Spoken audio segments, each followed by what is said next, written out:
brought to you by V-Guard. આગળ સમાચાર ખેડાથી કે જ્યાં માતરના રતનપુર ગામમાં ઝાડા ઉલટીના કેસમાં વધારો નોંધી શકાયો છે। 100 કરતાં વધારે કેસ નોંધાતા આરોગ્ય વિભાગ દોડતું થઈ ગયું અને ખેડાની સિવિલ હોસ્પિટલમાં હાલ તો દર્દીઓની સંખ્યામાં પણ વધારો થઈ ચૂક્યો છે। આપણે જણાવીએ ગામમાં આરોગ્ય વિભાગની 11 ટીમો હાલ સર્વે કરી રહી છે અને રોગચાળો ફેલાયો કેવી રીતે તેને લઈને તપાસ કરવામાં આવી રહી છે। ગામમાં દૂષિત પાણીને કારણે હાલ આ રોગચાળો ફેલાયો હોવાનું એક અનુમાન છે। વધુ વિગતે વાત કરવા જોડાઈ રહ્યા છે ટીવી9 સંવાદદાતા ધર્મેન્દ્ર કપાસી। ધર્મેન્દ્ર, આખરે રોગચાળાનું કારણ શું જણાઈ રહ્યું છે અને કેટલા લોકો ઝપેટમાં આવ્યા છે, શું કાર્યવાહી?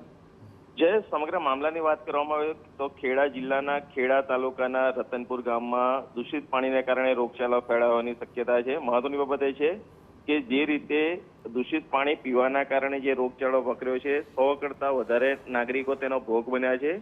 જે નાગરિકો દૂષિત પાણીના પીવાના કારણે જે રોગચાળાનો ભોગ બન્યા છે તેમને ખેડા સિવિલ હોસ્પિટલની અંદર સારવાર આપવામાં આવી છે। કેટલાક લોકોને રિકવરી આવતા તેઓને રજા પણ આપવામાં આવી છે। મહત્વની બાબત એ છે કે જિલ્લા આરોગ્ય અધિકારીની જુદી જુદી 11 ટીમો બનાવવામાં આવી હતી અને સમગ્ર ગામની અંદર સર્વેની કામગીરી હાથ ધરવામાં આવી છે।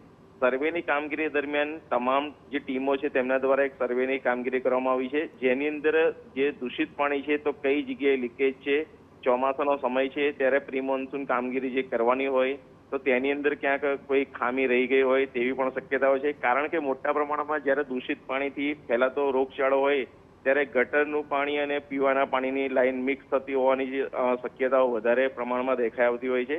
તેથી પંચાયતના તલાટી, સરપંચ અને જિલ્લાના આરોગ્ય ટીમો દ્વારા આ પ્રકારની કામગીરી હાલમાં હાથ ધરવામાં આવી છે અને રોગચાળાનું કારણ કઈ રીતે સામે આવ્યું છે તે જોવાની તજવીજ હાથ ધરી છે। જી આભાર ધર્મેન્દ્ર। તો દૂષિત પાણીને કારણે આ રોગચાળો ફેલાયો છે અને અત્યાર સુધીમાં 100 કરતાં વધારે કેસ નોંધાતા આરોગ્ય વિભાગ પણ દોડતું થઈ ગયું અને લોકોને સારવાર મળી રહે તે માટેની તજવીજ હાથ ધરવામાં આવી છે। ખાસ કરીને સિવિલ હોસ્પિટલમાં જે દર્દીઓ દાખલ છે તેમની દેખરેખ કરવામાં આવી રહી છે અને આરોગ્ય વિભાગે 11 જેટલી ટીમોએ અત્યારે આ કામગીરી હાથ ધરી છે।